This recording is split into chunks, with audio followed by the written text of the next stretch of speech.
All right. Hi, everybody. Welcome back to a long overdue episode of Excess Exceed. I am joined today by Faust. Faust, thank you so much for being here. Sure. Hello.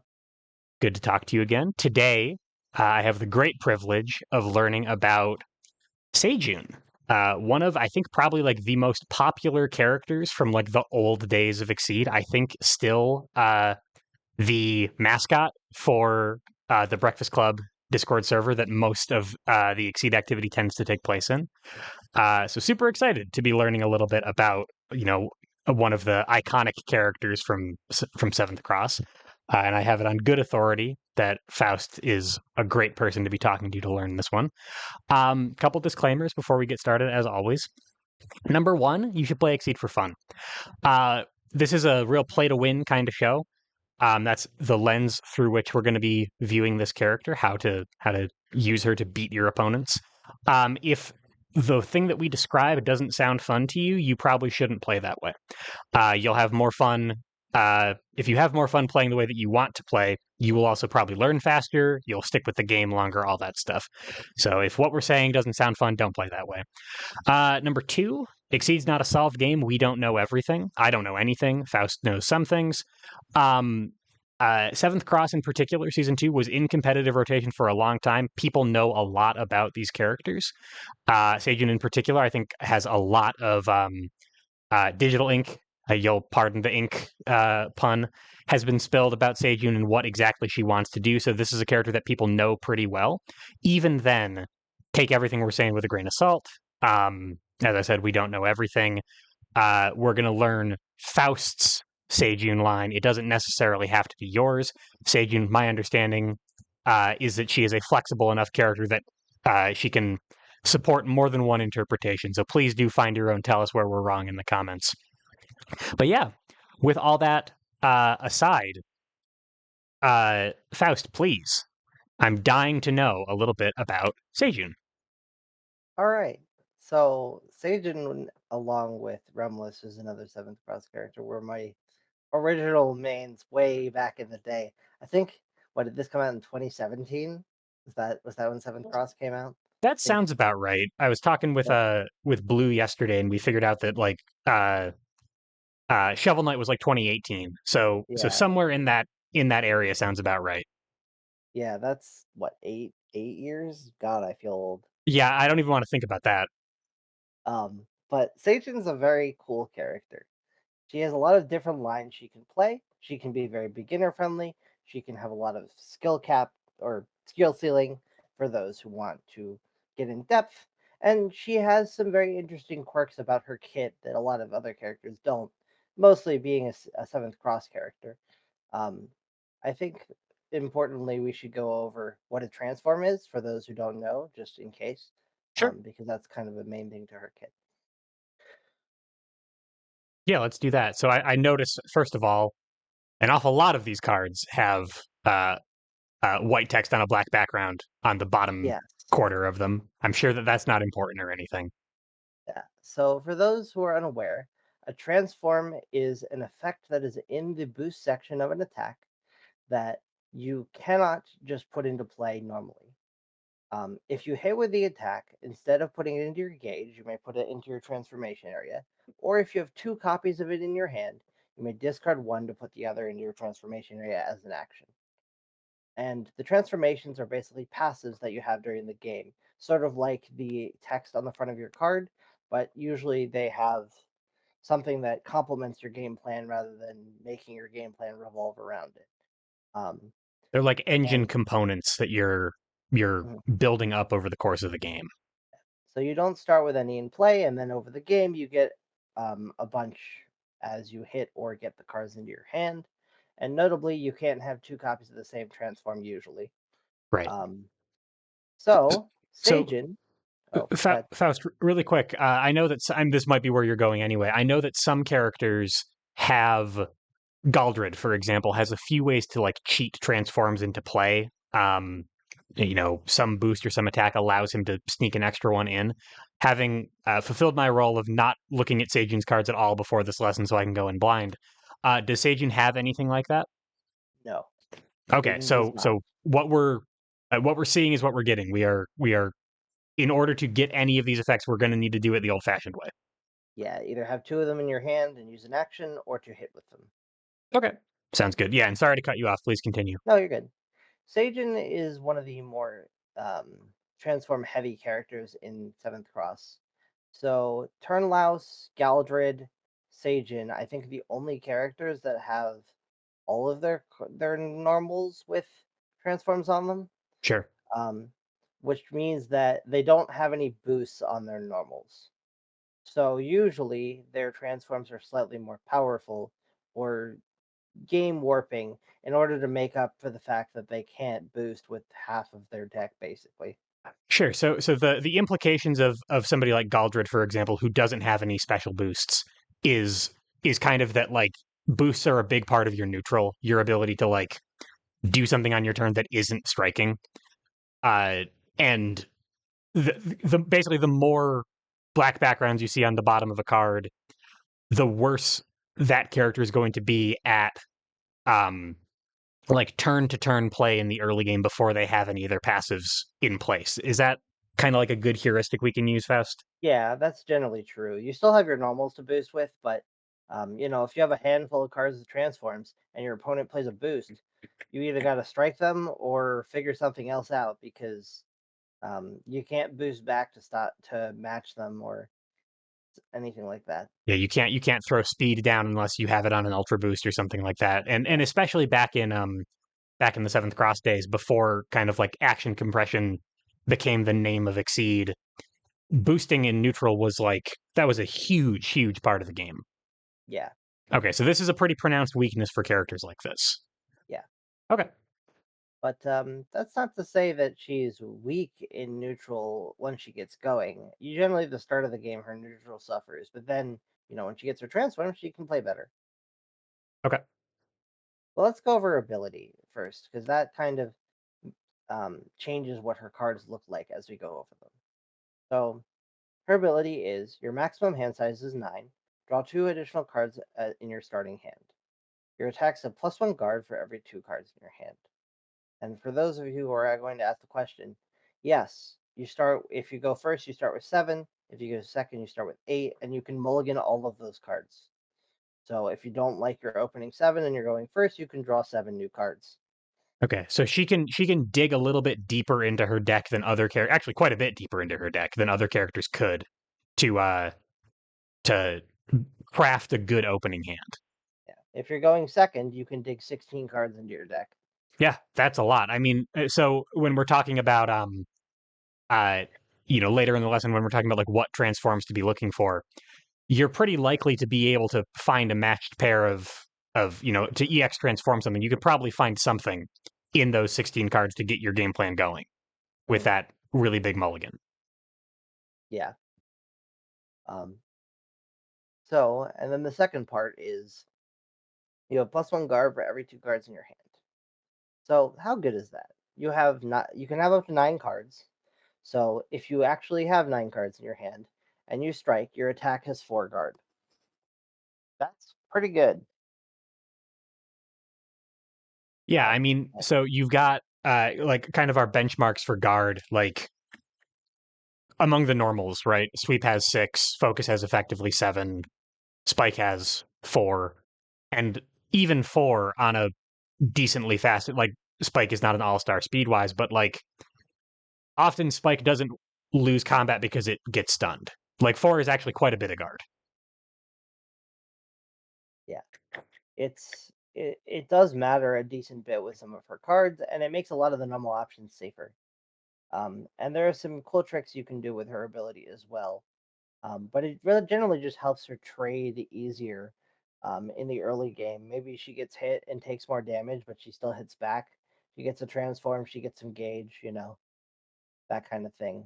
Okay. Um, So but so yeah, I'm reminded of another lesson that I did back a few months ago with uh, Jay, who's doing a lesson on Satoshi, who has a character ability who, if you have more cards in your hand than the opponent, you have bonus power, and full, actually a full lot of power bonus and power in four. Yeah, Satoshi's case. What's that? It's 2 power on, front side and 4 on And exceed yeah, and side. 4 on Exceed side, right? So in that lesson, we were talking about how Satoshi's character ability sort of engenders this play pattern of like ultra passivity of like I prep, I prep, I prep, I prep, and so does the opponent to try to get more cards than Satoshi does, or not have less cards than Satoshi does. With Seijun, it isn't about having more cards; it's just about having a lot of cards. Is this Yeah. something that is so impactful that I'm going to need to like actively play for it the way that Satoshi does, or is this more like just a cool bonus that I'll have over the course of the game just by kind of like just by virtue of playing the game normally? It's definitely not as much of an importance as Satoshi, but it is important to Seijun for most of the game. I mean, you can just kind of play her without caring about your hand size too much because her normals are normals. Like you can just play them without any bonuses on them. Right. Um, and some of her special cards do suffer a little bit without having guard, but they don't need them. Um, it's not like any of the cards basically need you to have 9 cards in their hand to make them worth it. Some of them really want you to have a lot of cards because of some of the effects on them. But you can place agent with 5 cards. You can place agent with 9 cards. You just have a slightly bigger advantage with more cards in your hand. Okay. And in terms of like the thresholds we're trying to reach, obviously we'll talk about this more when we Yeah, go into the cards themselves, but like if you have an unguarded card, putting 1 or 2 guard on it probably isn't going to do very much outside of like really specific circumstances. yeah, Um gen, EX attacks, for example. yeah, Um and mm, I'm sorry, go ahead. yes. Generally, the breakpoints are you want to have 7 cards so that your attack has 3 guard, which allows you to tank through things like crossing grasp or Sure. other fasts that exist. Or you want to have 9 cards, which allows you to have 4 guard, which can tank through assault and like other faster cards.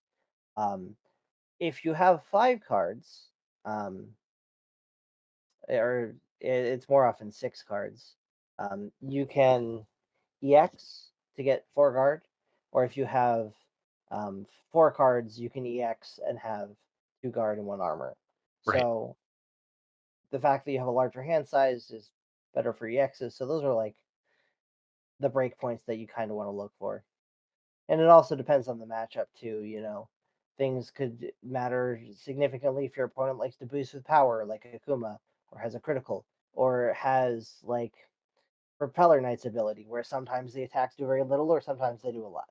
Sure. So and in those circumstances, like looking at her cards really quickly, I see a couple of 4s, but no, there's no native 6s or 7s. Yeah, The way that a normal might have, so like a sweep or a focus might have. So like if Seijun really wants to, she could hit like a 10 guard sweep, and that's going to be yeah, pretty tough even for Akuma to stun. uh, But that's more of a normals consideration and not really something that her specials are going to give her. It sounds like. exactly. Okay. And then the other question I had about the ability is when you were describing sort of like the hand size thresholds that you're looking for, I noticed that there were quite a few like odd numbers that you were saying. Is part of that just because when the guard is calculated, you will have 1 fewer cards in hand because you're probably using 1 to strike with from your hand?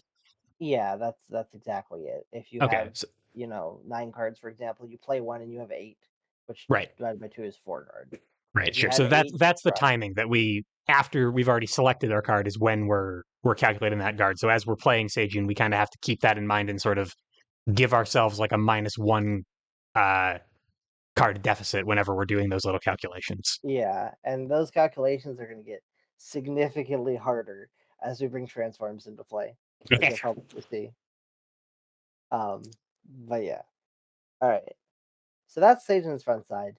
Um, it's pretty interesting. It has some neat implications, but we'll see a lot more of that as we go through her cards and kind of explain the interactions. Sure.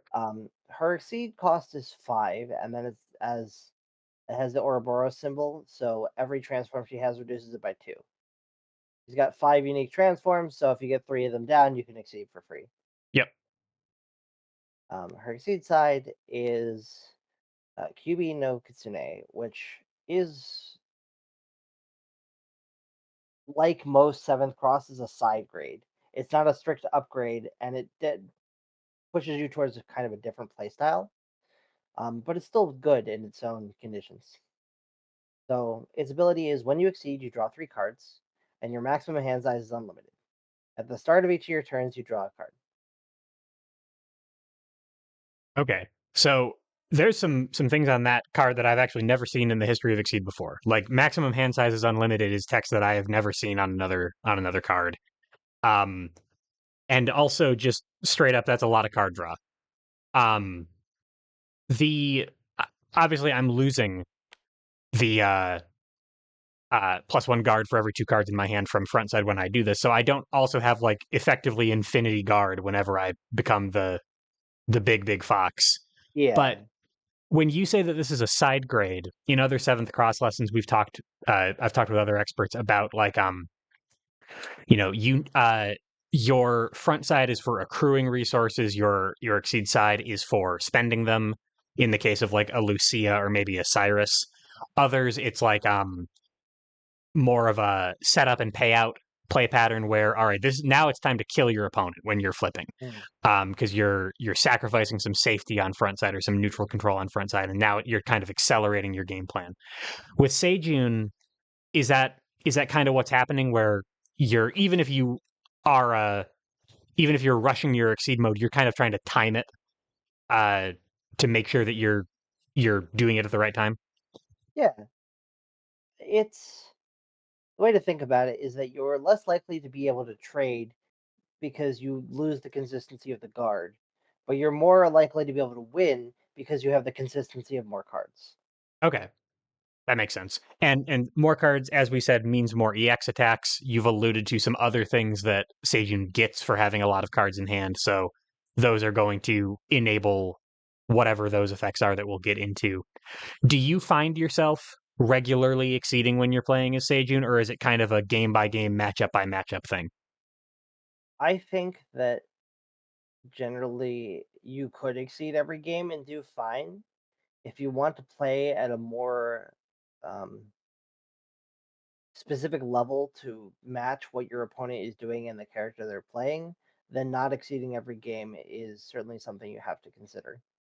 When I first started playing Seijun, I exceeded every game because I played a lot of other card games and I liked having cards in my hand and it felt good and it's fun to play. Sure. Our initial disclaimer were about Exceed being played for fun is relevant here. Um, Sometimes you're looking for that dopamine hit of the blue magic player who just draws cards to draw cards. Um, but it sounds like this is a playstyle consideration. Um, it's not like Galdred. It's not like Results. um, I don't know, Or always exceed or Minato, who's like yeah, basically never exceed. This is something that you'll be deciding on in the moment and what you kind of feel like doing with the character. yeah.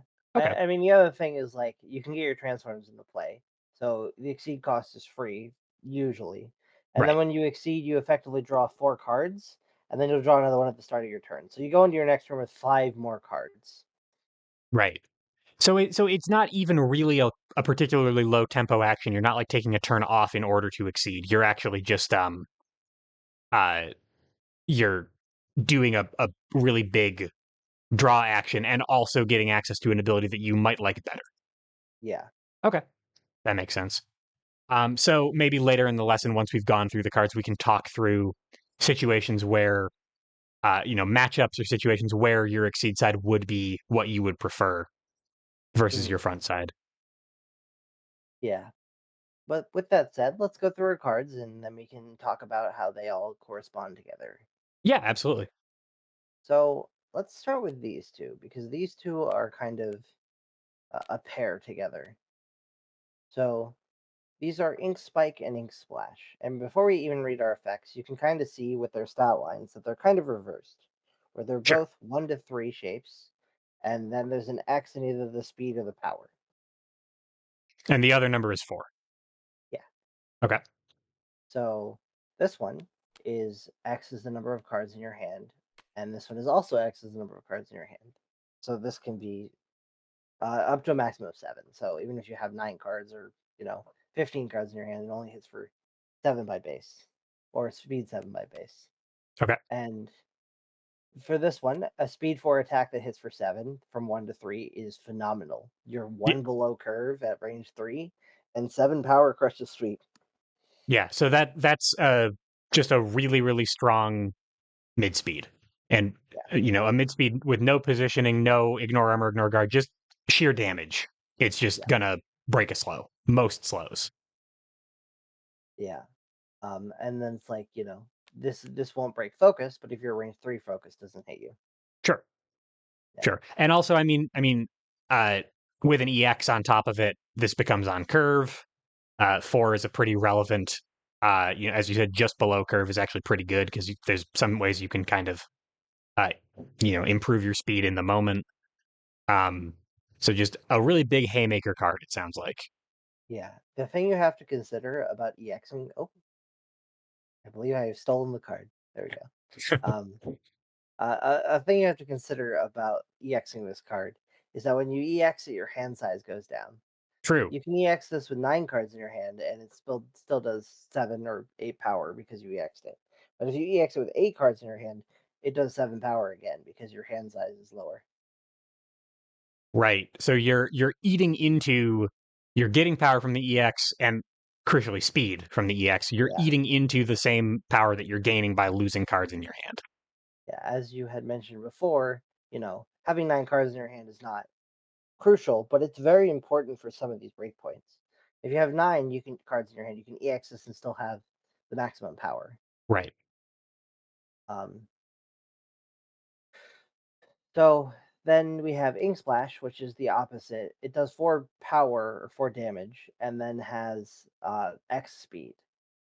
Anything with a lot of speed is good. 7 speed on a 1 to 3 is pretty insane. It's an eye, effectively. Yeah. It's I not was going to say always an that eye. that's a Red Horizon Yeah, stat line for sure. yeah. It's not always an eye, but it's mostly an eye. I mean, even if you have, 6 speed, it's still really, really fast. Um, And hitting for 4 at speed 7 is also, nothing to sneeze at. A lot of the time, the like mid speeds will have 3 guard and maybe 4. So this will still break them if it hits them first. Sure. And I assume also anything with particularly high speed like that is also going to make it quite easy to confirm a transform. Yeah, So we haven't gotten into what these transforms do yet, but just looking at these two cards, I can probably intuit that whatever is on this one is going to be easier to get into play than whatever's on this one. yeah. Okay. And yeah. Um, so this together presents a mix up that is pretty hard to deal with because if you're at range 3 and you're defending against Seijun, you either have to throw a guarded card against the speed 7 or or a card that's faster than this so that you don't take 7. And there really isn't a answer that beats both because pretty much every normal loses to both of these cards together. The only Sure. one that is fine-ish is block, but then you're blocking. Right. Yeah. And block can't win combat. It can just Yeah, not lose as hard. So for, you defend on curve with assault to try to get out of the way of ink spike, and you uh, get snuffed out by the ink splash. And hey, at least you only took 4 damage instead of about a billion, but you still didn't do anything with your turn. and that's the funny thing about that because if you play Ink Spike at range 3 and you have 9 cards in hand, you still hit back against Assault because you have 4 guard. Oh, good point. Yeah. Okay. So what you said a second ago about those calculations are going to become a lot more complicated when we get our transforms in play. Before we even got our transforms in play, I already forgot about what was on the other card because we were Yeah, looking at the X here and not the variable on this one. So, yeah, all right. So this is actually remarkably consistent at high hand sizes. It's not just a mid speed that you. It's not permafrost, for example, on Jin. yeah. Okay. If you initiate this at range 3, the only normal doesn't that basically beats this is Cross because you'll Right. move out of the way. Right. Wait, Assault will come mutually in. whiffing is Yeah, is probably a win if what you're dodging is 7 damage. yeah. You'll trade up into Assault. You'll beat Dive, Spike, and Sweep. You'll hit Focus, and they won't get some, but they won't hit you back, and then Block Right. is Block. Right.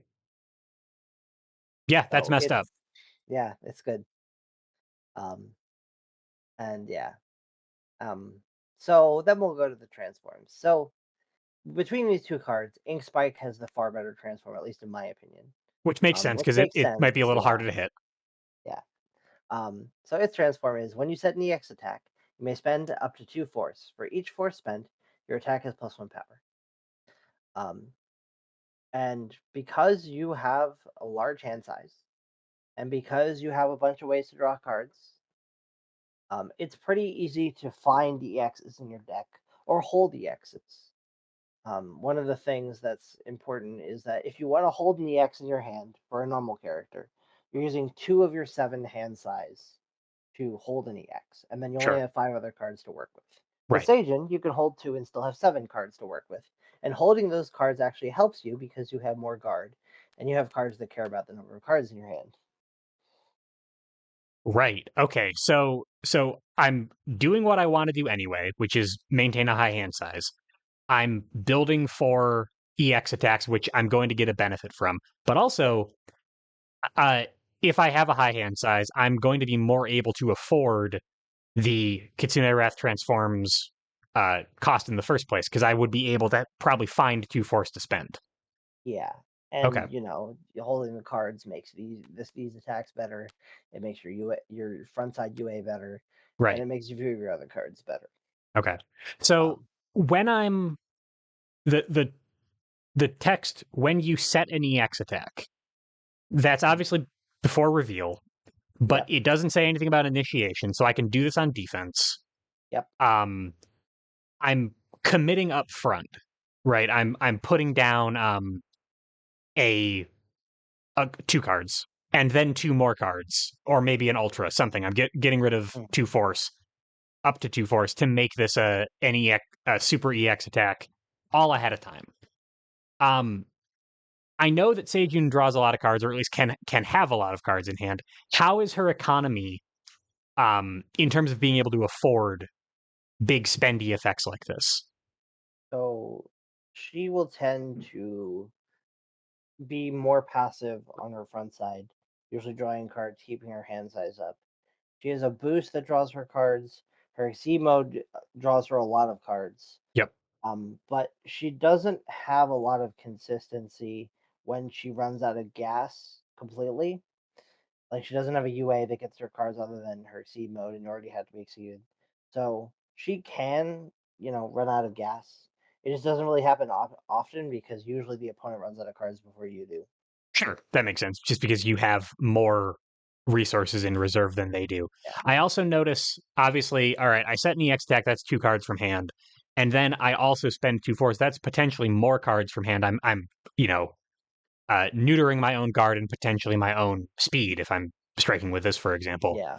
Um, am I tempted then to be spending force from gauge kind of often to make this effect work? Usually, spending from gauge is fine because your ultras are okay, but they're not fantastic. The other Okay, thing is that you can just spend ultras as 2 force, so you're only discarding 1 card rather than 2. right, and that might help for my guard thresholds and things like that. I Yeah, mean, it's exactly. kind of tough to stun out a like an. The other thing we should probably mention: EX tag gives you 1 power, 2 more force, 2 more power, 3 power total. Three is like a really important exceed number, right? Mm, Like so, EX Ink Splash would stun sweep. EX Assault would stun sweep. Like anything with 4 printed power suddenly is very yeah. threatening when it's EX'd with this in play. Mm. The other So thing to it might be, I'm sorry to interrupt. So it might okay. be like when you say that your ultras aren't all that, is this kind of like the equivalent of an ultra payout in terms of like resources to affect? Um, Mostly, generally, the consensus that I've heard is that you want to be spending 1 card for 2 damage every time you spend a card. Sure. So if you're spending an ultra, it's 1 card for 2 damage, but otherwise it's 2 cards for 2 damage. Right. Now, it can change the equation where you stun a sweep and you don't take 6. So that's much better. Right. But there's a whole lot of stuff that goes into that. Right. So, and as you said, Seijun's economy, and also, I mean, like just the relative scarcity of EX attacks in general, you're probably not doing this every single time you strike. But having it as something that you can do is really, really, really threatening, it sounds like. Yeah, Okay. and there are times there's a line basically where you play the game, you get this transformer to play, you exceed, and you get like 15 cards in your hand, and then every turn for the rest of the game you strike with an EX attack and pay 2 force, and just try and kill your opponent really quickly. Sure, right. If you've got 15 cards in your hand, you probably have actually you're like mathematically guaranteed to have at least one EX attack. As long as you're not spending the things that you're hoping to strike with later, you'll probably be able to sustain that for at least long enough to kill your opponent. Yeah, because you Okay, get cards in your gauge that you can then pay for force for this. You have right, ultras that pay for 2 force for this. You're drawing an extra card every turn because you have your seed mode that draws you a card. You really just don't run out of resources uh, as quickly as people think. right. Okay, that makes sense, and that sounds really scary. So is this a kind of a key transform I should be looking to get as soon as possible? It's one of the lines that is one of the stronger ones, in my opinion. Okay, There's a few lines. This is one of them. I mean, you can mix this into the other ones, but uh, find this transform, get it into play, flip over, have, as many cards as you want, and chuck unbeatable EX attacks at your opponent until they're dead, either on right, their turn or your turn, because you can do this in defense. right. Yeah, no, that all sounds like that sounds pretty good. Um, Yeah, it sounds like it's kind of a rush down line, but and it might not be sustainable in the super super long term, but it doesn't sound like it really has to be. yeah. Okay, The main thing to consider about that transform and that line in general is that you have to have EX attacks. right, If you transform a card, you cannot EX it. right. Good point. So that comes to the point of you can't EX this because this is the transform it's on. So you can never have, you know, 9 damage or 9 or 10 damage ink spike hitting your opponent because you can't play 2 copies when one of them's in your transform zone. Right. And whenever you transform one of your other cards, then it's out of the play for EXing later. So you have to consider that, which is why one of the things that's important about Seijun is that not every card needs to be transformed. Your gauge is useful because you have a lot of things that let you pay for it. Your ultras are fine to play, so you can just use them for your ultras. Um, and if you don't transform it, you can play it later in the game as the second time around your deck, which often happens because you draw so many cards. Or you draw so many cards, right? And often, and also if you're looking for forming EX attacks, by the time you've flipped over to get your exceed mode online, and by the time you found your transforms, often you're probably going to be fairly late into your first deck anyway. You might need to reshuffle to get EX attacks back into play, get them out of your gauge, get them out of your discard. So it sounds like this Kitsune Wrath's line is a late game idea. It's just that the late game is kind of when I say it is, because once I start doing this, the game won't last much longer.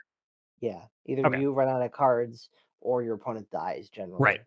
Right. Makes sense. Do I have more cards left than my opponent has life left? It might Yeah. actually be a question if I took too long into my reshuffle to really get this going. Mhm. Okay. That makes sense. All right. Well, let's look at the transfer on this one because we haven't even gotten there yet. Um, this one's Watchful Guardian. After you use the prepare action, you may spend 1 force. If you do, move 1. And there's Okay. something important to note here because this may not be clear for players. When you take the prepare action, you draw a card, and then you draw a card at the end of your turn. This Right. is after you take the prepare action, so effectively you will draw a card, then spend the force and move, then draw a card at the end of your turn. You don't draw 2 up front. Right. Most of the time we do kind of shorthand prepare to mean draw two, but some characters that timing does matter. It sounds like Seijun is one of them. Okay. Yeah, Um so you led with this one is way more impactful than this one is. I can see why. Uh it I mean, it's not bad. this is sounds like action compression. It sounds like a little bit of movement. Um It's secretly this ability. yeah, it kind of is. I'm spending force to do it, but I'm also gaining the thing that I'm spending, so it's not local resources don't change, but I'm losing global resources, I guess. Yeah, you're basically drawing and discarding a card and then drawing a card. So you actually go up 1 card and you move Right. one, but you have to discard one. Right. So it's kind of a Ryu action, but you're digging a little harder, which could be important if you're looking for specific cards. For Um, example, EX and attacks. Right. yeah, That makes sense. um, So is this I like one of the things we led with is Seijun's got a lot of transforms. There's not a lot of boosts or neutral play that she can do. I also noticed that she's got a really, really threatening, scary mix up at range 3 in particular. Um, if she doesn't have a lot of movement boosts, I'm sorry, if she doesn't have a lot of boosts, she probably doesn't have a ton of movement. Is this something that she kind of needs in order to get to effective ranges? Or is it kind of just a nice bonus on top? it's more of a nice bonus on top. I Okay, honestly don't transform this card that much because you have to consider, do I want 4 ink splashes or do I want a little bit more movement? And that's a really good generally, point. having 4 ink splashes is better. Okay, sure. Just having a super above curve button you can press at range 3. And also, it enables Ink Spike. It lets you Yeah. threaten this mix up. And if you don't have that, you can't do that anymore. And you can also threaten an EX ink splash a second time through your deck, which often you'll use one just playing neutral. And then when you have Consuming Wrath transformed, you have a 1 to 3 power 7 speed 8 that you threaten, Yeah, that's an which is ultra. like, That's a yeah, really messed up ultra. that you don't have to spend gauge for. Yeah, yeah, fair. So, are there situations where you would transform this, or is it really just kind of your personal heuristic to use it as? And I can see why if it is, but use it as an EXing splash when you can. I have transformed it before, and I think there are situations where you do. If you're playing against a character where you need to play footsies, then it's good. Like there are characters that you just die if you stand out of position. A lot of season 1 characters are like that. You Sure. stand at the wrong range, you just take 13 damage randomly. And having this to not have to stand there is good because you don't have a lot of other movement options other than taking the move action. You can transform it if you really want to exceed and you don't have enough gauge. Um, because sometimes you just need to get more cards and this will get you there faster. Um, Sometimes eyes are not good. That's not a lot, but when you're playing against someone like Zangief or Potemkin that have a billion guard on an armor on everything, your speed 7 that deals 4 damage is not going to help you. Yeah, you don't actually care very much about it. So let's sort of drop the pretenses of threatening it as a mix up option and just say, well, okay, it's going to go into transform. Yeah. Okay, that makes sense. So there are definitely use cases for the transform, but we had to kind of think sort of hard to find them. Um, Yeah. we should probably, if we're doing like level 1 Seijun, just don't bother. Generally, yeah. Make sense? Okay, Um, all right, let's go to the other attacks. I'm sure. going to do this one because this is like the most important transform she has. Okay, Um, So this is an Ari guidance, and this is a weird card to think about when you're looking at its shape. It's a 2 to 3, 5 damage, 4 speed. So it's dive like where it does the same damage and speed and then kind of hits at the same ranges. right. But it has a before that says you may advance as far as possible. Um, which leads to a lot of weird situations where this card hits and doesn't hit. Um, because it is a May, so you can just hit with this at 2 and 3 if you want to. Um, or you can go all the way to the other side of the board. And to point out just how weird this card is. So from starting positions, this card hits because you go into the corner and hit them for 5. Right, because it's 2 to 3. Okay, Yeah. Um, if they're at the edge here or here, and you don't hit them normally, you can't hit them because if you go as far as possible, you can't hit them because you're a 2 to 3, or you run up to them, and then you don't hit them because it's still a 2 to 3. right. So like the hits area of this card is really funky because like this hits, and this hits, but like this doesn't hit, and then if But they're here, and you're in the same range but backed up. Yeah, that is weird. Okay, now if you're range 1, it hits because you go over them. Um, yeah, it's a little weird to get used to, but you can just kind of figure it out over time. Are there ever situations where you're using Inari guidance to dodge something instead of to confirm a hit? Like if we're here, for example, and I like, hey, I don't have dives dodge property, but advance as far as possible means that I'm probably going to get out of the way of a lot of stuff, even though I'm not going Yeah, to hit myself. and the good thing about that is you also have an option select if you're in this position because you can just hit them normally because you can hit them, or you can say, "Oh, I'm going to take 10 damage. I'd rather go over here instead. Thank you." Right. Okay. And as you led with this card, that might be your most important transform. So if we're evaluating whether to force a mutual whiff or whether to just take the counterattack but hit back, whatever I'm dodging has to be important enough for me not to get hit by that I'd be willing to give up this transform. Yeah, generally when you play an RE guidance, it's very telegraphed, and your opponent will play sweep and hit you back for 6 and take a card, and Right. that's fine most of the time because of how important this card is. Okay. So you're willing to take a sweep. You might not be willing to take uh all of the really scary Red Horizon Ultras I can think of are actually on curve and would beat this attack. But like Yeah, you wouldn't take Raijin Oath to hit this transform, but you might take sweep. yeah, Got it. Okay. Um it's also is it also kind of like counter zoning? Like same idea, you're not actually hitting with it, but if you're here against new 13 and you just got to go in, yeah. um is that something you'll occasionally use it for, or is that not really a problem for Seijun? Sure, I mean, you could. It's funny, specifically against New 13, I believe this beats every option that New has at range 8, but um, Oh, weird. yeah, You might be right. But yeah, against nameless faceless zoner character who is yeah, keeping Seijun with out of her preferred or range. Axel with the tiny projectiles that keep Sure, pushing yeah, you. sickle Yeah, flashes, absolutely. So you'll just be like, I need to be at range 1 and I'm not at range 1. I'm not going to get the transform, but let's just get across the board here. Um yeah, it kind of sounds like that's the sort of thing, just like with the using it to dodge something. yeah. It has to be I'll worth it. Yeah, and I'll know if it is worth it. Like if I'm up against Axel and I'm at range 8, I'm like, well, I mean, the situation has presented itself. I'm But paying otherwise, it's 7 4, so I'm paying this card, and I think this card over 7 4 is more worth it. sure, yeah, Yeah, and there's in more nebulous situations where it's like, is it worth it to do that or not? It probably just isn't because the situation has not presented itself strongly enough. yeah, Okay, because again, this transform is so strong. Allegedly, yeah. I'm taking your word for it. I haven't read it yet. Oh, it's All right. range. Okay, no, this is a Yeah, Remulus transform. I can see why it's that strong. yeah. So it's when you set your attack, you may spend 2 force. If you do, your attack is +0 to 1 range, which is really important because now it makes a lot of your kit do things it shouldn't.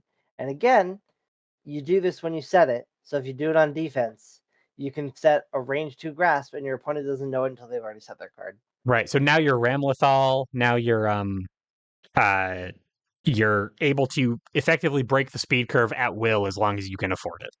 Yeah, and you can kind of see a pattern where spend 2 force, spend 2 force. You can chuck 6 cards at your opponent to make something absolutely terrifying Right. that, like chunks your resources, but probably wins you a lot.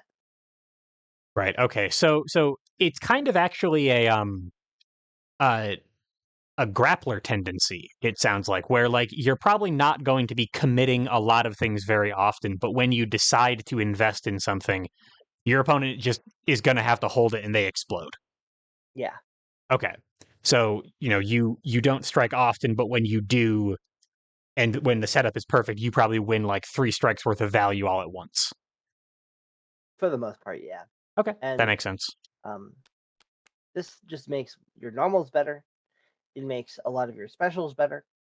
Um, it allows you to confirm things or threaten things that make it hard for your opponent to kind of calculate everything because you have 9 cards in your hand and you're range 4.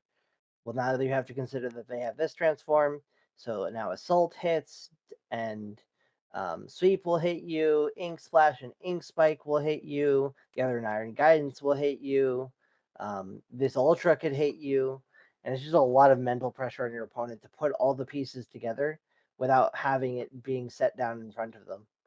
Right. Because Okay. it's like, Sure. yeah, And meanwhile, on your side, now we've got this and Kitsune Wrath transformed, and we have two separate force outlets, Yeah. both of which we're committing to upfront. Yep. Is there kind of a similar mental pressure on you as the Seijun player to only spend those resources when you know you need to? Or are you just like a fire hose and you're just kind of spraying resources like crazy to kill your opponent as fast as possible? Generally, it's better to consider it, but if you can just continue to pour resources onto your opponent, there really isn't a whole lot they can do for long. Like if you have, 15 cards in your hand or something, you can do 3 of these before you run out of cards. Yeah. And they might be able to stop one of them, but is 3 of them?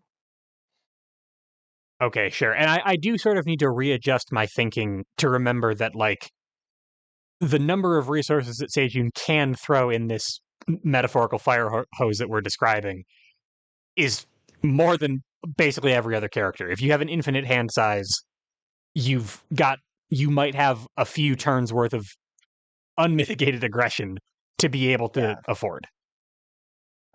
It also just makes it hard to initiate into Seijun. Seijun might do randomly 3 more damage or have an extra range when you initiate, and a lot of things become less safe when that happens. Sure. So if there's parry bait in Seijun's kit, is it this card? Are you Yeah. just for turn one parrying Inari guidance every time, basically? Yeah, almost every time. There Okay, are certain situations where Yokai Banishing or Ink Spike might be the right choice, but um, Inari Guidance is generally a very good one to get rid of. makes sense. Yeah, I can. I mean, having had conversations on uh Ramlethal. I'm sorry, not Ramlethal. Actually, yes, Ramlethal, but Remilus with Yeah, D and Jeanette with Andorel. Anything that gives you bonus range as a passive is something perfect. you can structure an entire game plan around on its own. Yeah, Even among the normals, that's a really messed up ability. So I yeah, can see why that's a target for your opponent. Okay, so yeah. that's something we're looking for basically no matter what line we're playing with Seijun, it Mhm. sounds like.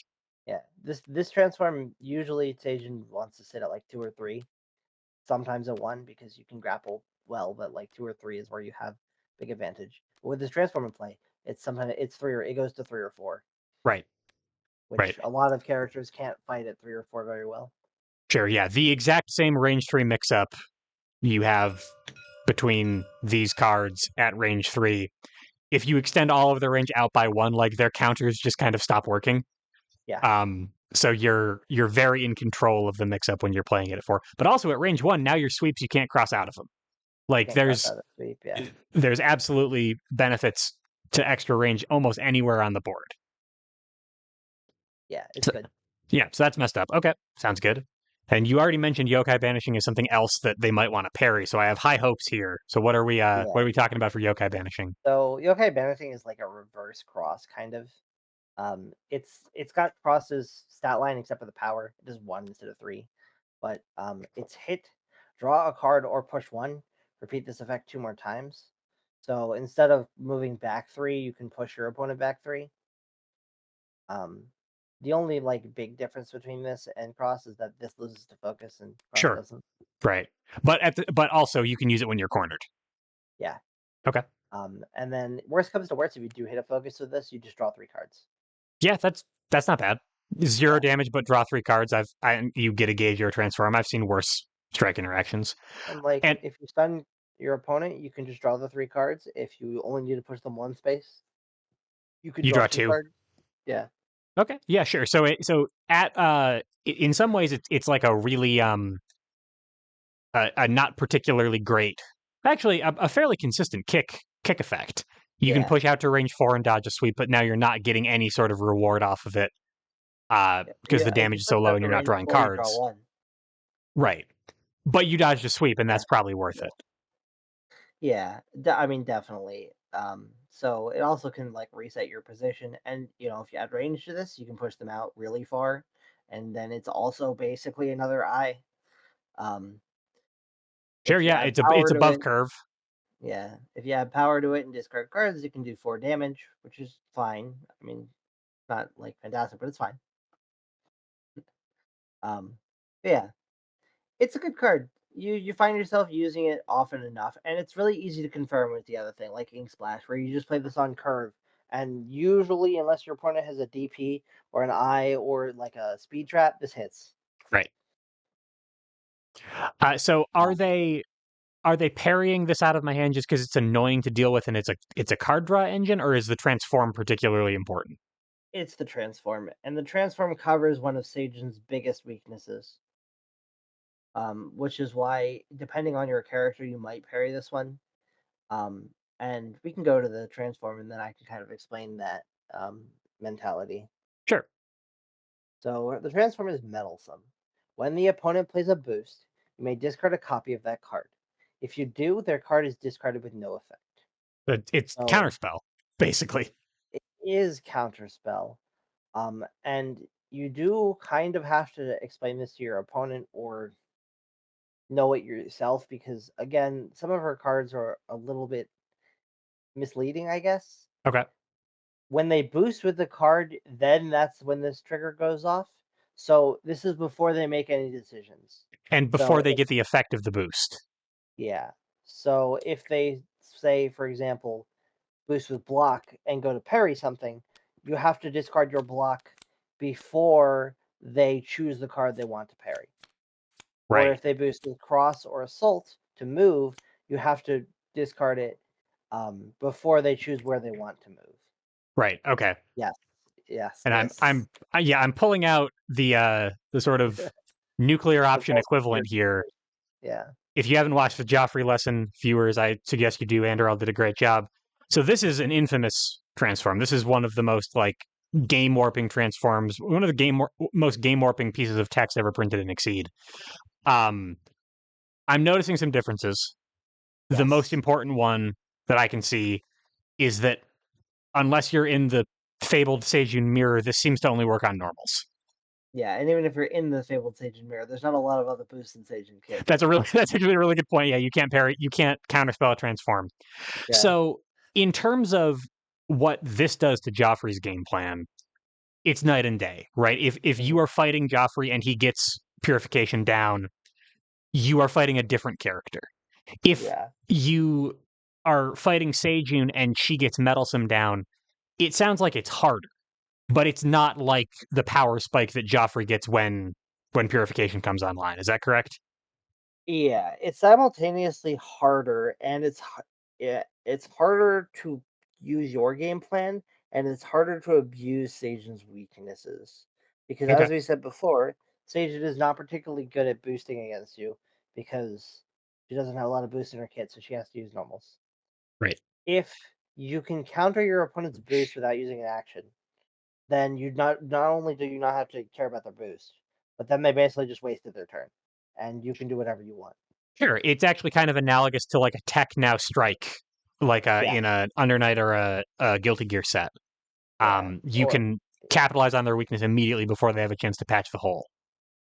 yeah, and they don't know what's coming either because they don't know what's in your hand. They could boost with light and you could discard one or you could not. And you don't have to either. If your opponent's boost doesn't do anything for them, you don't have to spend the resources. Right. And I mean, with a cautious opponent, also, this could just say, like, you're not allowed to boost light anymore. Yeah. Like, if you boost it, I'm going to discard it. So just don't bother. And now you've prevented your opponent from ever boosting light without ever having to spend any resources at all. Yeah. So the threat of it The is scary too.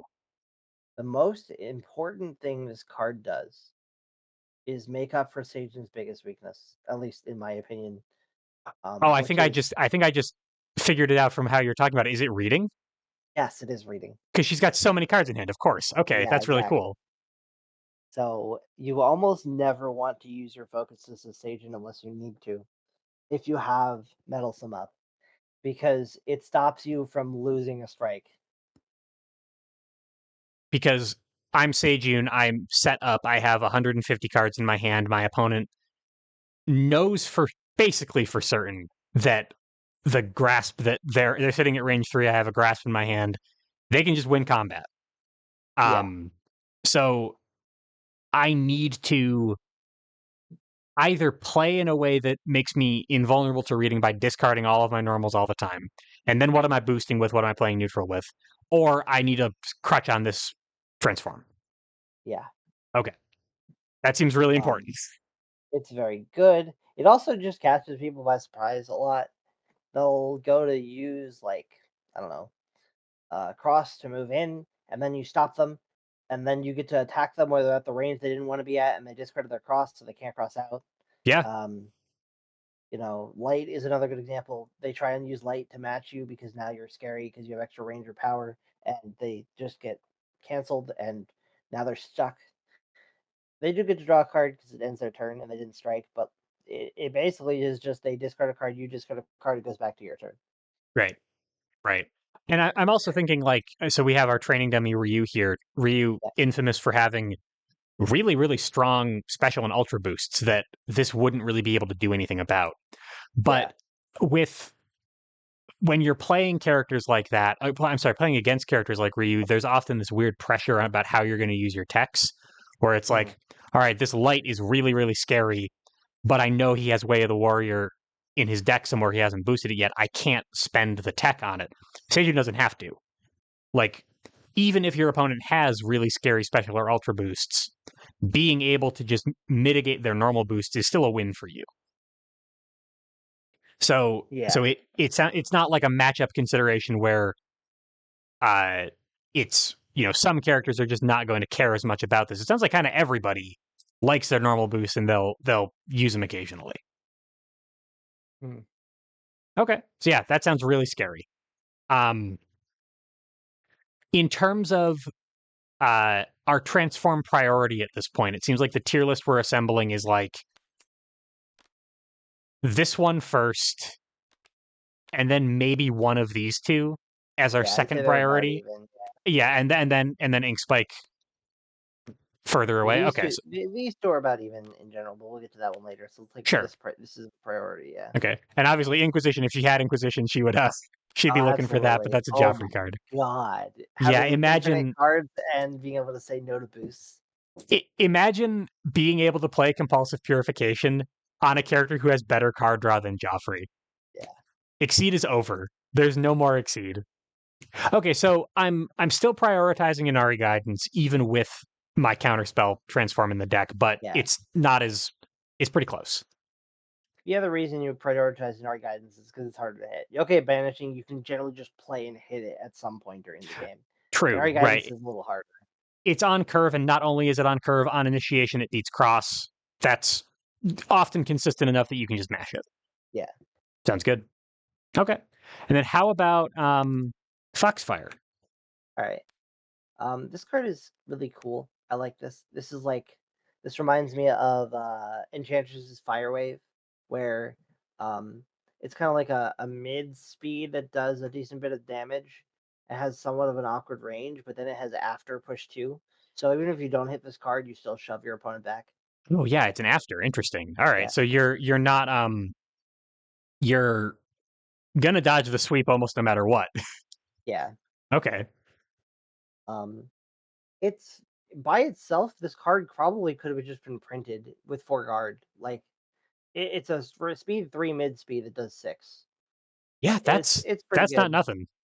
Yeah. And then a lot of the time this has 6 or more guard because you're Seijun. True. Okay. So we're this is actually I mean, in terms of what you're trying to make it do, this is remarkably consistent. Whether or Yeah, not the it only hits, it loses to grasp unless what you wanted was to make range. yeah. If they push you out with this to range 3 because they don't want to get hit by it, which is probably a good idea, the man up at range 5. Right. And most characters can't really function that far out. And if you have your range transforms in place, you actually might be able to. Yeah, and also you probably set up an RE guidance when you do that too. True. Right. Yeah, because what board states are they going to be able to live at range 5 that doesn't have them in either one of the Inari guidance sweet spots? Yeah. Okay. But this is just a good card. If you EX this and use this thing, it does 9, which is a lot of damage. Yes, Um, that is a lot of damage. Um uh, in terms of the ranges I'm trying to set, it sounds like it's if I'm not trying to set up an ARI guidance, it sounds like 3 or 4 is kind of my sweet spot. Yeah. So 3 or 4 is conveniently, good. Yeah. in the ranges that this would hit anyway, I'm looking to use it around there to Yeah. get to my preferred range. If you play this at range 2, generally you beat or trade with most things. If they play cross, they get shoved across the board. If they play dive to dive over you, they don't hit you, and then they still get shoved across the board. Um, if they play assault to trade into you, they come in and then they get pushed to range 3, and you Which win you the like. trade there. Yeah. And then pretty much every other card loses to this. Yeah. Okay. So it again, it kind of has some donkey kick uh Yeah. feel to it. If Um, this was speed 4, this card would be absolutely insane. yeah. But it's speed 3 for good reason. Yeah, absolutely. Okay. So it's a maybe a little bit less safe on defense because of spike than Yeah. donkey kick would be. But in terms of what I'm getting out of it, I'm setting range 3, I'm doing a big chunk of damage. It's very safe. Um, I might be able to confirm guidance with it. So And awesome. That all sounds great. And if they try and spike you at range 2 to beat this, you have Banishing and Ink Spike that you threaten, and an RE Guidance that are all pretty damn scary. Yeah. Yeah, you would have to be you have to it'd be a pretty hard call out to throw that spike Mhm. in the first place. What about Ninth Tail? You mentioned this as being a little bit less impactful as the transforms go. It's a very interesting transform. I have seen this be relevant all game. I have seen this never be relevant. And usually there's no in between. Sure. Uh, it's your attacks have hit if you have fewer cards in your hand than the opponent, +2 power. Yeah, I can see the anti synergy, right? Because I have more cards in Yeah. hand than the opponent. The entire lesson up to this point has been predicated on having more cards in hand than the opponent. But you can go from having 9 cards in your hand to having 3 cards in your hand. 3. If I Yeah. have these transforms in place, suddenly Yes. all of those cards are You. now range and EX Yeah. fodder. Now it's +4 power. Yeah. 4 power. It's an EX attack.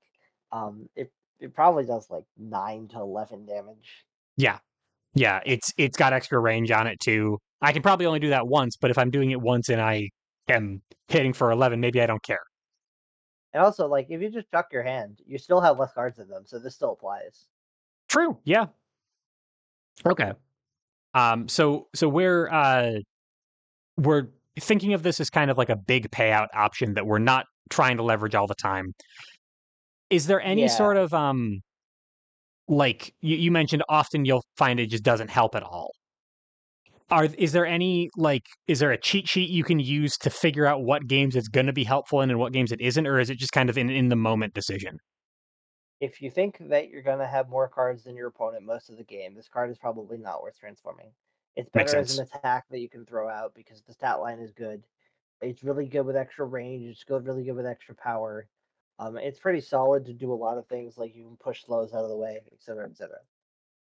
Okay. If your So, opponent has really good economy, or if you're in a situation where you don't think you can draw cards because you're getting punched to death, then this is probably pretty good because it can help you come back. okay. So honestly, it has a similar kind of uh, description and sales pitch to it that Ink Splash and its transform does, where it's like probably not. Most of the time, the attack is just too good, but in a situation where you need it, it's got your back and it'll be a useful thing to do. Yeah, and you can do weird things like add range when it doesn't do anything, just to reduce your hand size so that you hit for 2 more damage. Oh, true. Okay, so that kind of means that like your other transforms are now force sinks in the same way that Yeah. like Magic the Gathering would use like a sack outlet Yep. to you're not doing anything except triggering the thing for the extra power by getting below a threshold. That is interesting. Yeah, and it can work. I mean, when a grasp hits for 9, it seems pretty good. Yeah. Again, that's an ultra. We're gonna be all Yeah. right with that. Speed 8, range 1 to 2, power 9. Yeah, that sounds okay. Yeah. Um, okay, yeah. So I can see the appeal here. So that's our special kit. That's all of our transforms as well. So Mhm. in terms of what we're prioritizing, we already kind of have our tier list. It sounds like this gets slotted in around this spot. Yep. Um, a lot of times with with Seventh Cross characters, we've had situations where like your exceed mode basically fails to function without key transforms in place. Like it's possible to transform too early and you don't have the card you need to maintain your engine. It seems like Seijun is kind of playing the opposite game where her exceed mode is going to give her the fuel to use these transforms as opposed to her transforms giving her the fuel to use her exceed mode the way that other characters might. Yeah. Are are Uh, there are there any cards that I need in my transforms before I exceed? no, and the reason why is because you get so many more cards in your exceed mode that you can always just EX transform them if you're still looking for them. Sure. Okay. So really the mitigating factor is that the transforms are going to reduce the gauge cost. Yeah, they're And going to reduce the costs. You're also going to lose the guard, which again can be important. right. It's a lot easier to confirm some of these cards if you have guard, and just you know, like if you play a sweep and you're on your front side, your opponent can't defend with the X sweep to stun you because you have probably at least 3 cards in your hand. Sure. Sure. Okay. So the heuristics that I'm using to figure out whether I'm going to exceed or not isn't the tempo loss because I'm drawing cards when I exceed. That's a good use of my turn anyway. It isn't the lack of transform support because I can use my exceed mode to find my cards. It's really it sounds like just the fact that I might need guard and I might not. Yeah, Okay. the guard is really good. It A lot of the time your breakpoints are 1, maybe 2 when it comes to getting stunned a lot of the time. And basically if you have 5 cards in hand, those 1 to 2 breakpoints don't happen. Right. Right. So you just don't get stunned when you're doing that. I think I'm kind of undervaluing that when I'm looking at all of the crazy things that your exceed modes enables across your transforms. But like this text all on its own, it sounds like you're saying is good enough that and I guess my regular play patterns and card draw might be enough to fuel these effects in smaller numbers that I might consider not exceeding every game. Yeah. Okay. It also is just kind of taking a turn to do it. Uh, uh, and like that's not the end of the world because Seijun is pretty passive and just draws cards sometimes anyway. Right. But sometimes you just don't have the ability to do that without dying because you need to do something else. There's not enough pressure on you. Like Sure. getting more Yeah. cards is good, but it doesn't get you out of a situation where somebody has an unbeatable ultra. Right. It when we talk about low tempo actions, like the classic one is prepare, right? And this actually does feel kind of like a super big prepare. It doesn't change the board state. It doesn't advance a threat, other than if you can get enough cards in hand to be able to afford one of these things and deter your opponent from striking into Yeah. you or something. So if I can pretty easily see the line for this Seijun with these transforms in play, right? What Mhm. other? I also just remember that we have ultras to talk about, so we can Yeah, we we can do. maybe talk about that first. But I guess the other question that I'm looking at is like, what does the end game look like for non-exceeded Seijun? Like what is she trying to do? But we can tackle The that in ul- whatever order you yeah. want. If you'd prefer talking about ultras first. The ultras are honestly not as important in our kit. There's like one part of one of them that's good, but they don't really they're not really a strategy in themselves for the most part. Okay. So there's a few lines of Sajin, but generally you're going to want to do like one of 4 of them. We've already said get a bunch of resources, set up, and then proceed to chuck your cards at your opponent until they die. Right. That's one of them.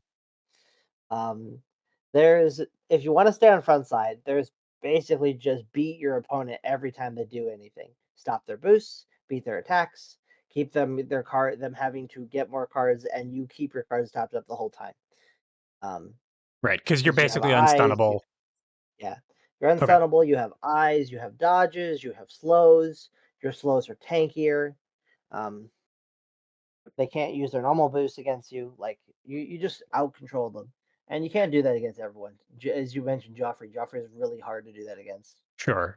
But the I mentioned the comparison with the extra range boost to Remulus. D talks about answer Remulus sometimes. It sounds like you're advocating for front side as like answer Seijun. Yeah, Okay, they sure. actually And play pretty similarly on the front sides, where they basically just spend a bunch of cards to answer an attack, and sometimes they guess wrong and they lose their cards. And they explode, right? Yeah. Whereas this Seijun is much more about like putting forward a threat that your opponent has to deal with and Yeah. probably can't. Yeah, those are like the two main lines. There's a few others. One is you just play on low hand size, and because your cards are good and you have like 1 to 2 extra guard, having 2 extra power the entire game is nice. Sure. Um, and then there's like you go into your C mode as soon as possible, and you just play the control agent without the guard, but with more cards in your hand. With more cards in hand, right? So you Yeah, you are more able to afford answers to your opponent's threats that require these things, but not that require extra yeah. guard. Okay. Yeah, I mean, like if you have your half your deck in your hand, as long as one of your cards beats your opponent, you probably have it. Right. Sure. And most of the time, if they are if there's not a single card in your deck that beats the opponent's card, it's either an ultra or they've boosted in order to make it unbeatable. And you might have an answer to those boosts in your counterspell. Yeah. Okay. All right. Yeah, Let's that get makes to sense. your Yeah, let's ultras. talk ultras. So they're both 4 gauge. I'm gonna start with this one because this is generally the more useful one. This attack is actually pretty good. It's a 1 to 3, 9/4/4. No other effects, just big attack, hits for 9, 4 speed, 4 guard. Right. It's very good. I almost never play it because it's really hard to play when you have half your deck that are transforms.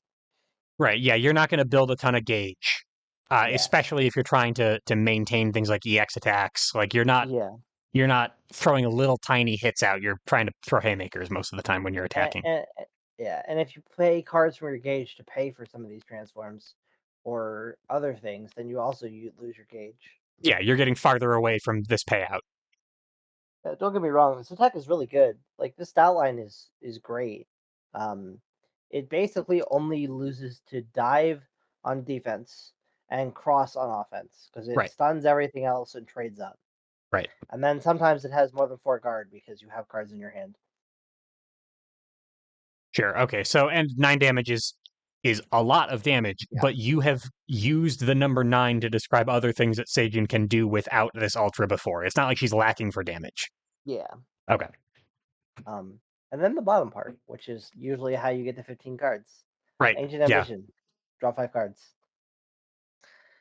It's a good effect. It's actually 6 because you draw one at the end of your turn. If you're at the 9 cards, you exceed. You then go up to 14 cards. You boost with this. You now go up to 20 cards. Yeah. And you hope that you never need to Don't draw deck out. cards again Yeah, because you probably are running out of deck at that point. yeah. The ability on her backside is also a detriment because it can kill you by making you draw Oh yeah, cards. it make it yeah. This draw card at the start of each of your turns is not optional. Yes, and it's very funny because when there was online tournaments way back in the day, it was really common for people to forget that you drew a card, and it was really important because half of the time the way you killed Seijun was not actually killing her; it was letting her deck out after she exceeded. Yeah, it's letting her reach exceed her grasp a little bit and die to her own. I mean, it's very thematic, right? She kind of dies to her own hunger at that point. Yeah, That's really cool. Okay, but so I you don't really need a sales pitch for draw up to 5 cards on any character, but on a character who has potentially infinite hand size, this makes a pretty strong case for itself. I can see why yeah. Tail of Nine Stars is pretty tough to play, even if you do have the gauge for it. Usually it's exceed, boost of this, start throwing cards at your opponent for the rest of the game for the line that we had talked about before. Sure. Makes sense. And you can just use this in general whenever. If you happen to spend 5 cards on an attack to win because you use both of these abilities, you boost to this and you go right back up to full hand size. Right, right. Yeah, you try to you try to figure trigger ninth tail to get the bonus power and it you that's not as nearly a stopgap to your resource flow as it would be otherwise because you do have this card in reserve. And worst comes to worst, this is 2 force, so you can use it for these if you really need to keep your hand size up for guard or ink spike or ink splash or whatever. Okay, so tons of ways to use this card that Yeah, aren't attacking with it, and it's a shame because attacking with it sounds pretty fun. yeah. It's a good card. You can use it. Just there's usually better uses for it in the game before you can play it. Right. Some option would have presented itself by then most of the time. What about Tale of Seven Trials? I have never, in the entire time I've played Seijun, played this card. I have seen someone play it once. It's really cool as an attack, but it's not that good. Range 1 to 7, so it doesn't quite cover the whole board. Right. If they're both at opposite ends, it doesn't hit. Power X, for X is the number of cards in your hand, but this one's maximum is 15 rather than 7. Speed 2. So even with, 9 cards in your hand, this will have 4 cards. And then we'll Right. do 8, which is not as much damage as this is. Right. Um, and then if you have 15 cards in your hand, it doesn't have any guard because you have You to don't have the have this maximum hand ability. size. Right. Yeah. It's theoretically possible to go over 9 cards as Seijin on front side with Yokai Banishing by like wild swinging it and then drawing 3 cards. So you go up to like 12 cards. 12, sure. But yeah, you're Yeah. not able to sustain 15. Yeah. So it's just kind of awkward to use. If Sure. this was speed 4, it would be a lot better. Honestly, it probably would be a little too good if it was speed 4.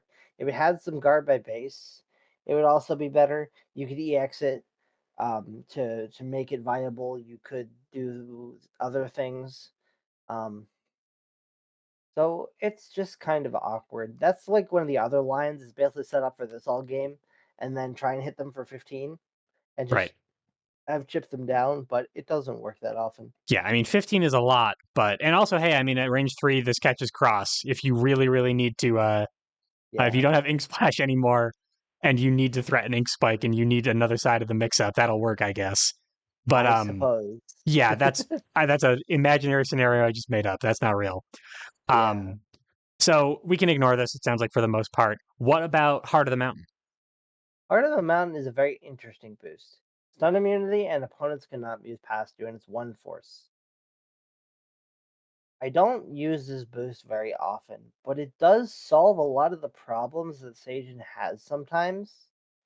Um, if the opponent has ignored guard or ignore armor, this can be the solution to that because they just can't stun you. Right. Um, they can't move past you, so they can't dive over you. So if they're in the corner, it generally means that you're going to hit them and you're going to do a lot of damage because they either have to um, move you away, which the most they're usually moving you away is 2. Sometimes that people have pushes that move further. They can't move past you, so they can't take the move action to move past you. Right. So they're just kind of stuck there.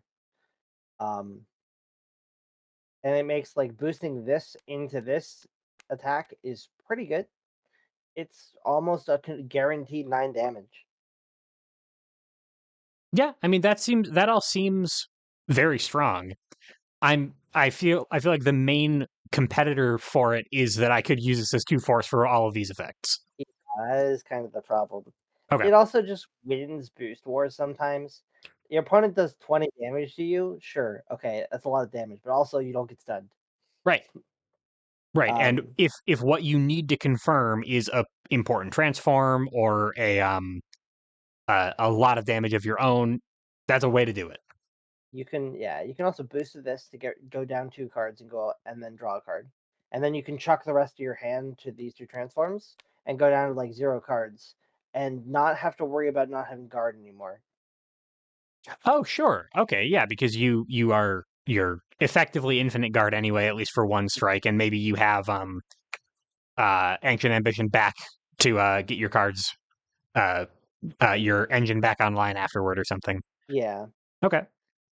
Um, yeah, it just makes a lot of attacks that are already pretty solid actually unbeatable.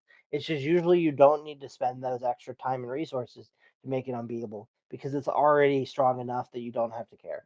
Right. Sure. Okay, that makes sense. And so that's all of her unique cards. That's everything she can do. It sounds like we've got a couple of lines to choose from. My other big question is about these cards over here.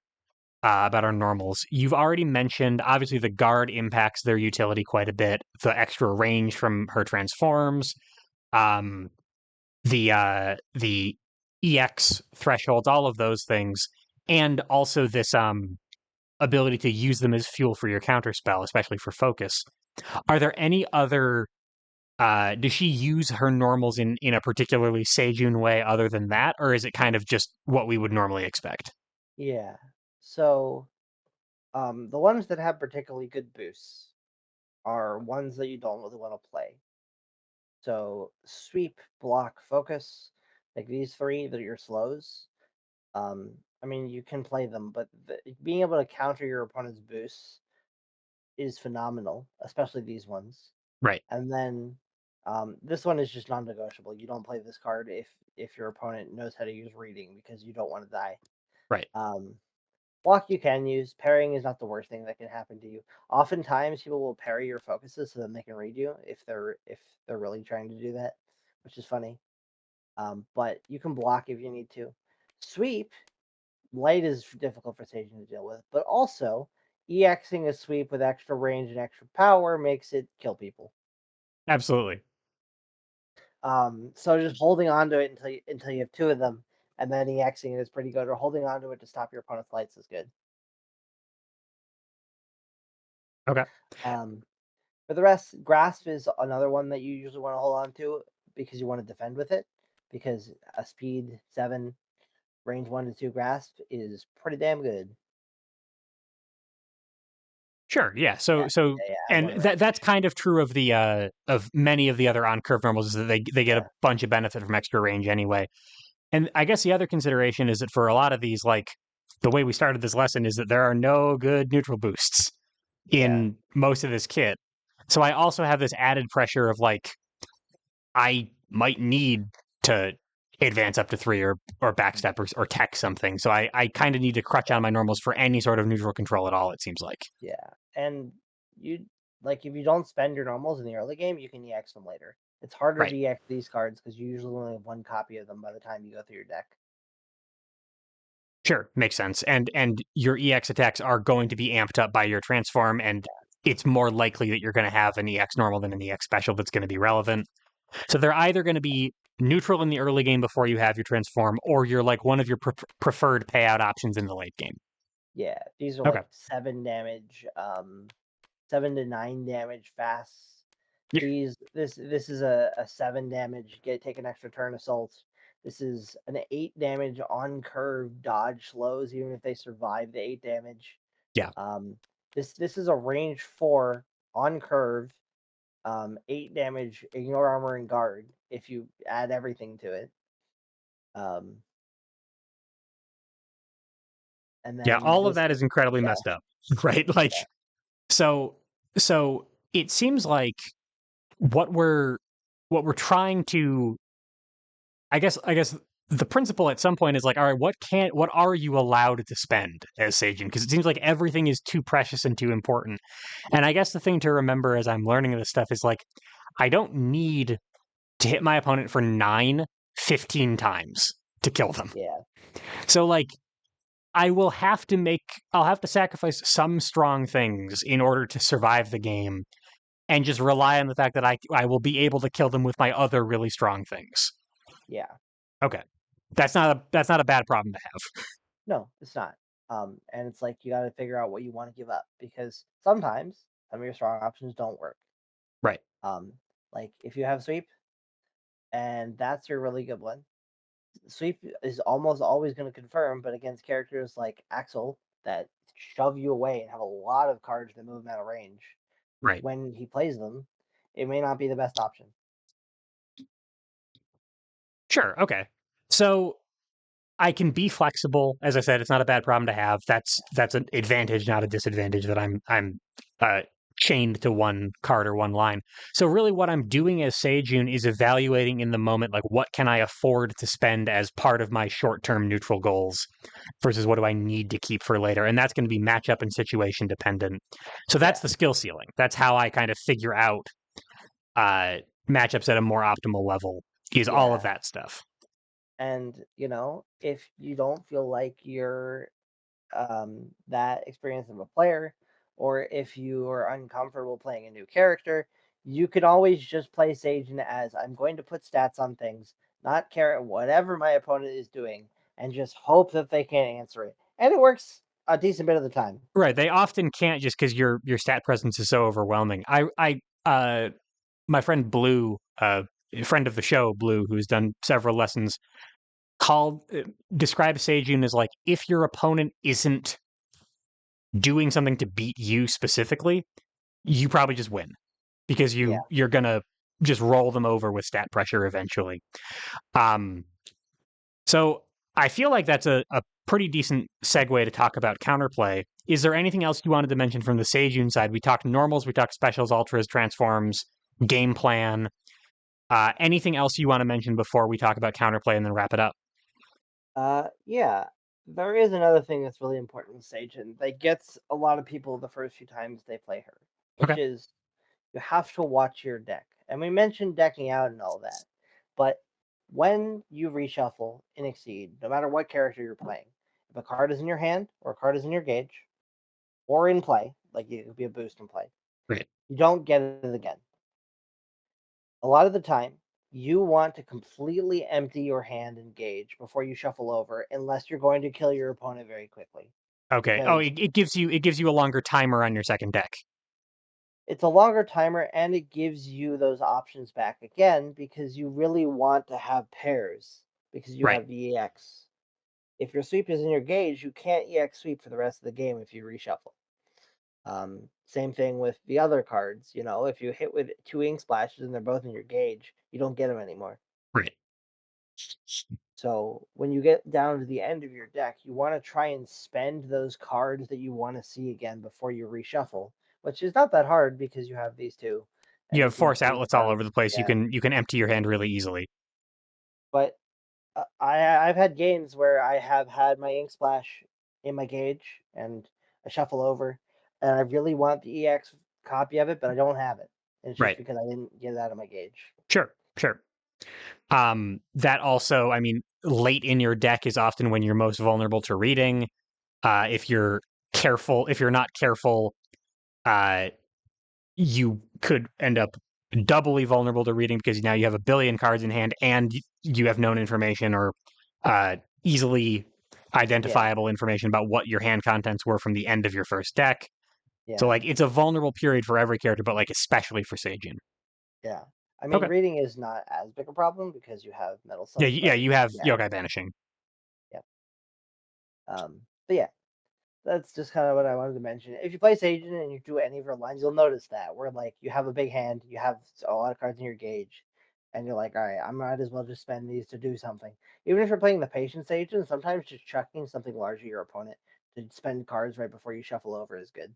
Oh, sure. Yeah, you're it's less about advancing a threat or killing your opponent right now. It's more about extending that timer or giving you options for later. Okay. Yeah, So in terms of what my opponent is doing to stop me, I've also heard Seijun described as like a boss character, kind of analogous to a yes, Hakumen or a an M Bison or somebody like that, or a Happy Chaos, who are like doing weird things that you're not allowed to do to your opponent's or you're doing weird things that Exceed's resource engine doesn't normally allow, like unfair feeling things, but they have like really pronounced weaknesses to compensate for it. Where does that like how does that paradigm interact with Seijun? Like what are her weaknesses? What are my opponents doing to stop me? so some of the bigger weaknesses that Seijun has is, as we mentioned before, her boost game is pretty bad. If she doesn't have Meddlesome in play, if she is at the start of the game, if she doesn't have any normals to help her, just putting down a boost can make it so that a lot of her cards don't work anymore. Okay. Um, and a lot of season 3 characters have some good boosts. There's other characters that are boost characters that are pretty good against her because regardless if she can stack stats on a card instantaneously, if she doesn't win, then she spent those resources for nothing. Right. Um, and you can really make Seijun uncomfortable by stacking up boost because there's not a lot she can do. Like she has this emergency button if she really needs it, but it's not a full solution to everything. And yeah, So this is one of the reasons that you say that Meddlesome is such an important like Patch is such an important hole in her game plan because you're able to mitigate maybe not all of the big scary boosts in the world, especially because you're going to break up your EX attacks and things like that by doing it. But it can make you a lot safer to boost pressure. Yeah, and if the character has good boosts in their specials and ultras, then there's not a whole lot you can do in general. Definitely. Yeah. Okay, so boost into her, out neutral her because her neutral presence is pretty bad in the early game. Are you Yeah, rushing her down because if you let her build up her momentum, she just wins the game? that's an iffy one. If you rush her down and she actually hits you back, even if she's losing the trade, she'll start to gain momentum again. Right. If you rush her down and you run out of cards and she still has cards, then she starts beating you. So you need to be able to do that. Deny her the ability to hit, so just cleanly win the trade and not run out of resources. Which there are a lot of characters that can do that, but not all of them can. Sure. A lot of the Shotos and some of the other restaurant characters are pretty good at that. Ryu has the ability to do that. Ken, Ragna, there's like a Jin, like other characters that have like a big reload button they can do to keep going. Right. Um, So it's a possibility. You just have to be careful. If you go too far in one direction where you overcommit and run out of resources, or you undercommit and she starts trading into you, then you start losing. Right. Okay. And if you are the kind of character who can do that, do it. If you're not the kind of character who can do that, you might be leaning on the more neutral heavy boost approach that we just talked about for the last point of counterplay. Yeah, Odds are your character can do something. yeah. And then there's Seijun's biggest weakness, at least in my opinion, which is if you can stat check her in any way, she kind of falls apart. There are characters that just have overstated cards or abilities that make their cards really hard to beat or just have something else that makes them pretty crazy. My prime example of this is M Bison. All of his cards require, criticals to make them really good, but they're usually way above what a normal card would be. Right. And because of that, Seijun usually has to spend resources to match them.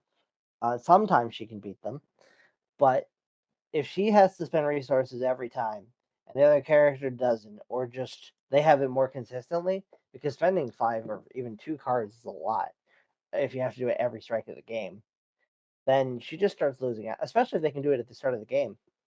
Because then she So, doesn't have any of her pieces and they can deny her from getting it. all right. Okay. So if your character can come online really fast and just threaten strong, consistent damage, Yeah. without a huge amount of resource expenditure on her end. Like her cards are good, but they might not, as to your point, they're not like M Bison good Yeah. without this stuff. Yeah. Okay. Uh, like Bison can do that. There are some other ones that are very dodgy. Lucia has some good matchup into Sajin because she can usually just either dodge out of the way or has an answer to a lot of the things. Um, Usually, people with like large amounts of stats on their cards that just don't care about what the opponent is doing are good. So like exceeded Zangief, although that doesn't usually come online too fast, but just has enough stats that it doesn't matter. Right. Um, So stat checker if you can.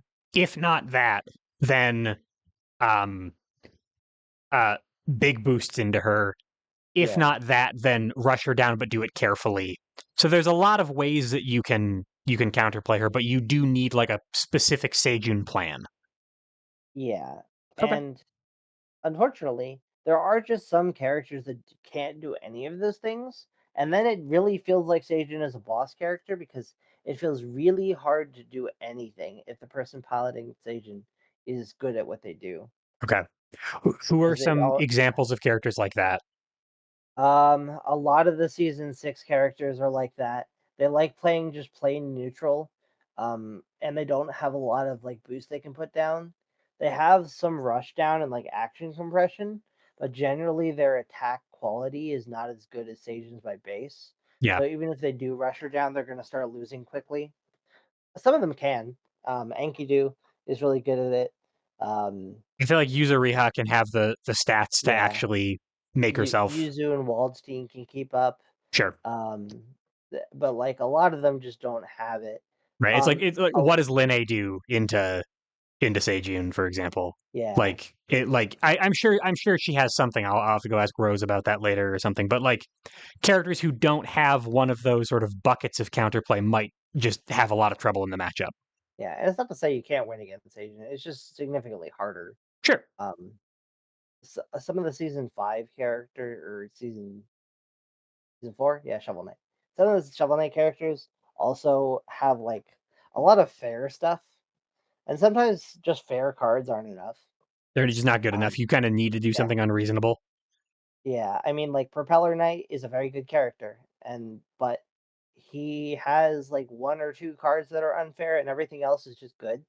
Right. And sometimes just having good cards isn't enough. Um, and that kind of goes for most of the seasons. If the character is just a fair character that's good, it sometimes feels like you don't have an answer because like you don't fall in one of those buckets. Sure. Nope, that makes sense. Okay. So lots of ways to beat her. Not every character might have it. You're going to have to just play Exceed and call mix ups occasionally. But if your character has one of those things, odds are you can put something together. Yeah, Um, Anything else we want to mention before we wrap up the lesson and go let our newly inspired viewers loose on their unsuspecting opponents with a newly empowered Seijun? I, as a recommendation, would go and play Seijin however you think feels good the first time you play, because a lot of the time, just doing the thing that you feel you want to do runs you down one of those play lines and then teaches you how to do it. And then once you learn one of the lines, a lot of the other lines become more clear, Sure. and it That gives makes a you lot of kind of sense. Yeah, that's a great idea. a fun learning path for getting better while not having to like sit to one play line and try and learn it. Right. Also, uh, there is a reason that Seijun is such a popular character. She's the mascot of Breakfast Club, as we mentioned. Like, lots and lots of people really, really like this character. Go see what all the fuss is about. It sounds like she's a lot of fun. It sounds like she's very flexible. She's got some cool things she can do. Oh, Um, hope, did we want to mention characters like her? yeah, please do. Yeah, who else? If you're newer to Exceed and you've got uh, a main of your own, and you're like, well, is Seijun right for me? Who are some characters that play a little bit like Seijun that whose uh, character adherence might find some appeal there? So Seijun has a bunch of different play styles, but a lot of them are similar to some other things different characters can do. Um, if you just like having a lot of cards and a lot of options all the time, Gold Lewis is good. They both start with 9 cards. They have a lot of cards. They draw a lot of cards, and Sure. they play a lot of cards. Um, I think that Remulus is another character that's similar, where they have their play styles of spend cards to win strikes, and you have to manage your resources at the same time. Um, which is along the lines of that. If you wanted just a defensive character that has a lot of answers to everything, Joffrey is very good at that. Yep. Yeah, we Um, we already brought up purification. There's a yeah, whole other character there on top of that one transform. I promise. yeah. I also think that if you just like putting cards together to make some nonsense attack, um, both or not Shovel Knight, Plague Knight and Yaquis can do that. Sure. Yaquis is on a succeed mode, but Plague Knight just takes all of his cards, puts something together, makes a big attack, kills people. Yaquis like adds bonuses to attack by spending cards and wants to just start killing as soon as he exceeds. I know these are a lot of season 2 characters, but Yeah, I mean, the other thing about this is that Seijun is kind of representative of some play patterns that don't really exist anymore in Exceed because the game has gotten a lot faster and more action compression heavy. So I think it makes a lot yeah, of sense that you're going to get some older characters in here. yeah, it's really interesting. To see a lot of the characters that don't have action compression generally have better, you know, swingy turns They have versus the bigger one with numbers or something to compensate. yeah, Yeah, where the ones with action compression get to do unfair things by just taking 3 actions in a row. That right. yeah, Yeah, no, very different axes on which you can get super scary in this game. Also, probably worth mentioning, like the other characters who are quoted as boss characters a lot. You got your Bison. You've got your is there one in Enchantress. season 4? Uh I believe it's oh, Enchantress, right? Enchantress Yeah, kind of has those vibes. And 9 in season 5, right? 9 makes sense. Hakumen kind of makes sense. Yeah, Yeah, I feel like some of these characters I haven't learned all of them, But some of these characters, I don't think you're going to get like the exact same like play experience as what Seijun's doing, but Yeah. a similar like I'm doing things with resources that Exceed doesn't normally allow me to do. You're Yeah. probably going to find something like that in here. They're often very interesting characters in their own right, so take a look at them as well. And Yeah. just because they're boss characters doesn't mean like they're better than others. They just kind of play with the game differently than other characters do. Yeah, definitely. Yeah, this doesn't mean that they're broken. They're not a banned character or anything like that. It's more that they feel like you're fighting a boss fight and they're doing Mhm. something that is like that feels overwhelming until you learn the counterplay. Um, yeah. Anything else you wanted to mention, Faust, or shall we wrap Um, it up? I think that's probably it. Do you have any other questions? No, no, I think you did an awesome job. I'm really excited to go put some of it into practice. Really appreciate your time as always. Uh, Folks at home, thank you so much for watching, maybe for listening. I know that some of you use it like a podcast. Um, Hope you enjoyed yourself. See you all for the next one. Goodbye, everybody.